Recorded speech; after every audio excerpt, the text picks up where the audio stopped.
Hey, today we're moving on to the seventh and last habit of the 7 Habits of Highly Effective People by Stephen Covey, which is sharpen the saw. Now, there's this guy and he's cutting down this huge tree with this saw, and the blades are getting a little dull. And he's been at it for 4 or 5 hours and he's getting frustrated. So his friend comes up and says, "Hey, why don't you take 20, 30 minutes and sharpen the saw?" And the guy goes, "No, I can't do that. I need to work on cutting down the tree." And he fails to see that if he would sharpen the saw, he could cut down the tree faster. And we do this in life a lot. I'm going to give you some examples that Stephen Covey mentions. The first is physical.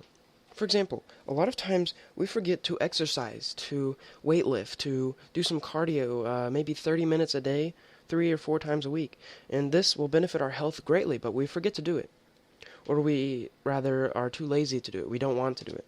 And in doing this, when we become sick or ill, 30 or 40 years down the road, we become reactive when we blame the environment as opposed to being proactive in the first habit and blaming ourselves and taking responsibility that we should have exercised or eaten right. Even preparing food. Some people don't even prepare the right food, go out and buy healthy carrots and strawberries and other just not junk food.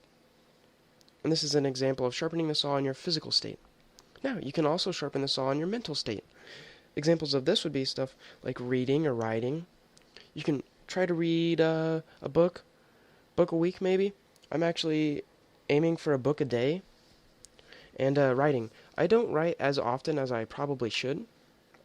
But some people, you can also plan. Planning is also a great mental exercise.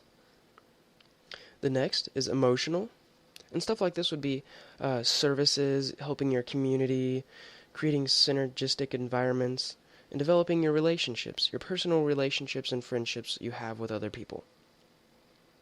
The next would be spiritual. And stuff in this category would include stuff like value clarification, your commitments, stuff that includes your deep core principles, even stuff as prayer and meditation.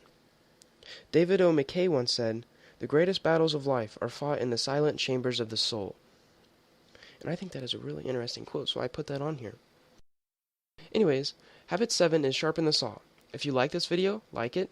If you want more, subscribe. Thanks for watching.